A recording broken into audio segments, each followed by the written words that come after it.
বন্ধুরা, যেমনটা আমরা আগের এপিসোডে দেখেছিলাম, ইও জানতে পেরেছিল যে ওর আংটির ভেতর যেই নীল রঙের আলোটা ছিল সেটাই গত ৩ বছর ধরে তার কিউই এনার্জি শুষে নিচ্ছিল, কারণ সেটি ছিল দুর্বল। তাই একজন আলকেমিস্ট হিসেবে নালান্দা ওকে প্রতিশ্রুতি দেয় যে সে ইওর লেভেল বাড়িয়ে দেবে, তবে তার আগে কিছু র ম্যাটেরিয়াল এনে দিতে হবে। দৃশ্য বদলায়। জোহাজইয়ান তার মায়ের কবরের সামনে আসে এবং শ্রদ্ধা জানায়। এদিকে ইও এক পাহাড়ের চূড়ায় বসে মেডিটেশন বা কাল্টিভেশন করছিল। ঠিক তখনই ডায়াবেটিস ইউনিয়নের জুনা তার কাছে আসে। ইও বলে, আমি তো তোমাকে বলেছিলাম আমি একা থাকতে চাই, নিজেকে ট্রেন করতে চাই।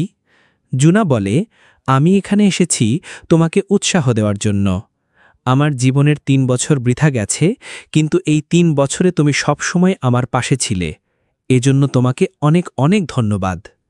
এরপর সে বলে, যতক্ষণ না তুমি তোমার লেভেলকে আমার সমানে নিয়ে আসছ, আমি তোমার পাশে থাকব। ইও মুচকি হেসে বলে, তুমি খুব দুষ্টু। আসলে আমার কিছু টাকার দরকার ছিল। আমি কিছু জিনিস কিনতে চাই, কিন্তু বাবা মাকে জানাতে চাই না। আমি শুধু চাই তুমি জানো, আর আমি তোমার টাকা দ্রুত ফেরত দিয়ে দেব। জুনা জিজ্ঞেস করে, তোমার কত টাকা লাগবে? 1000টা কয়েন চলবে? ইও বলে, ভয় হচ্ছে এটা যথেষ্ট নাও হতে পারে, তাই আরও কিছু বেশি দরকার। তখন জুনা তাকে ফাইবার লাইন্স গোল্ডেন কার্ড দিয়ে দেয়। ইও অবাক হয়ে যায়। জুনা তখন বলে, তোমার এতটা বিনীত হওয়ার দরকার নেই, কারণ আমার তোমার কাছে একটা অনুরোধ আছে। তুমি যা কিছু কিনতে যাচ্ছ সেখানে আমাকে সাথী করে নিয়ে যেতে হবে। এরপর তারা একসাথে বাজারে যায়। ইওর করা তালিকা অনুযায়ী তারা জিনিসপত্র কিনতে থাকে। এরপর তারা এক ফার্মেসিতে পৌঁছায়, যেটা বাইরে থেকে খুবই অভিজাত দেখায়। ওখানে এক অ্যাসিস্ট্যান্ট এসে তাদের বলে, বলুন কিভাবে আপনাদের সাহায্য করতে পারি? জুনার জানায় সে পরিবারের মেয়ে এবং সে এই জায়গায় আগেও এসেছে। সে যখন গোল্ডেন কার্ড দেখায় তখন অ্যাসিস্ট্যান্ট খুশি হয়ে তাদের ভিতরে নিয়ে যেতে বলে। এরপর দেখা যায় 2 জন সৈনিক ইয়ান এবং জুনারের ওপর নজর রাখছিল।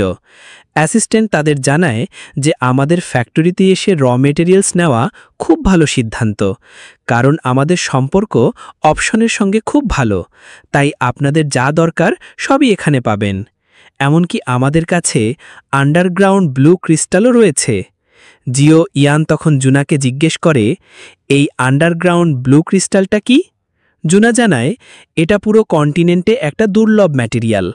অ্যাসিস্ট্যান্ট বলে, আমি পরে বলবো এর ব্যাপারে, কিন্তু আগে বলো তোমরা কি কিনতে এসেছ। ইয়ান তখন বলে, আমাদের 20 বছর পুরনো বোন ওয়াশ হার্বের 3 টুকরো আর 5 বছর পুরনো ফ্লাওয়ারের 2 টুকরো দরকার। ছেলেটা বলে, ঠিক আছে, তবে আগে কোয়ালিটি চেক করতে হবে। এরপর অ্যাসিস্ট্যান্ট সেই ম্যাটেরিয়াল আনতে চলে যায়। তখন রিংয়ের ভেতর থেকে ইয়াওলাও বলে, মেয়েটা খুব স্মার্ট, কিন্তু আমি নিজে কোয়ালিটি চেক করব। অ্যাসিস্ট্যান্ট ফিরে এসে 3টা বনোয়া হার্ব আর 2টি ফ্লাওয়ার আনল। ইয়াওলাও এর সাহায্যে সেগুলোর গুণমান চেক করে এবং দেখে কোয়ালিটি ভালো। অ্যাসিস্ট্যান্ট জানায় সব মিলিয়ে দাম হয়েছে 2000 কয়েন। সে আবার ইয়ানকে জিজ্ঞেস করে, তুমি এই র ম্যাটেরিয়াল দিয়ে কি করছো? ইয়ান বলে, সেটা বলার মতো কিছু না, এটা একটা সিক্রেট। তারপর তারা দোকান থেকে বের হয়ে যায়। জুনা তখন বলে, আজ অ্যাসিস্ট্যান্টের ব্যবহার একটু অদ্ভুত মনে হলো। আমার মনে হয় সে কিছু লুকোচ্ছিল। ইয়ান বলে, সাধারণত স্টোরের কর্মীরা আমাদের চিনে ফেলে, কিন্তু আজ সে পরিচয় না জানার ভান করছিল, যাতে আমাদের কাছ থেকে তথ্য নেওয়া যায়। জুনা বলে, অত ভেবে লাভ নেই, আমাদের পাওয়া মেটেরিয়ালের কোয়ালিটি অনেক ভালো, আর ব্লু ক্রিস্টালের দাম নিয়ে আমাকে বলো না, আমি শুনতেও চাই না। এরপর সে জিজ্ঞেস করে, এখন আমরা তৃতীয় র মেটেরিয়াল কোথায় পাব? জুনা পাহাড়ের দিক দেখিয়ে বলে, ওই দিকে পুরনো একটা রাস্তা আছে যেখানে সব রয়েছে। হঠাৎ তারা দেখে শাওকা শিজিউলি পরিবারের এক সৈনিকের সাথে কথা বলছে, যে জিউলি পরিবারেরই একজন সৈনিক। জুনা বলে, ওরা মোটেও ভালো লোক না। ইয়ান বলে, আমাদের এখান থেকে তাড়াতাড়ি বেরিয়ে যেতে হবে।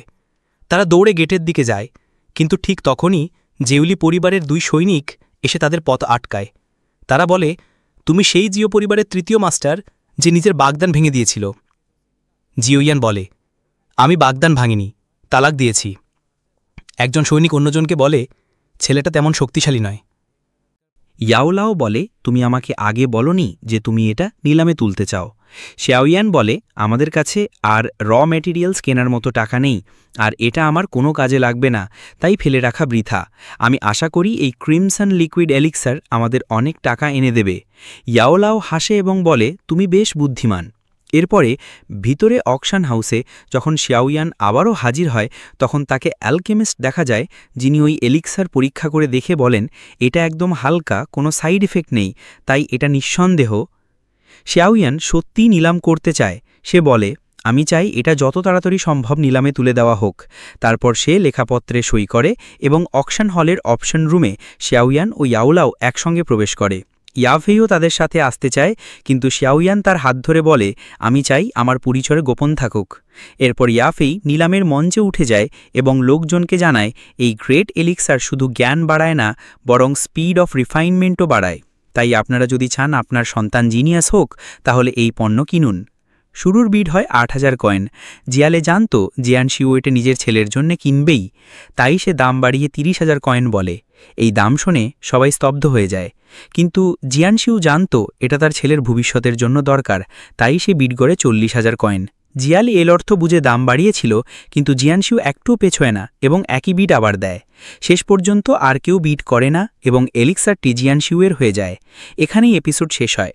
বন্ধুরা, যদি তোমরা এই গল্পের পরবর্তী পর্ব দ্রুত দেখতে চাও, তাহলে ভিডিওটা অবশ্যই লাইক করো এবং চ্যানেলটি সাবস্ক্রাইব করে রেখো।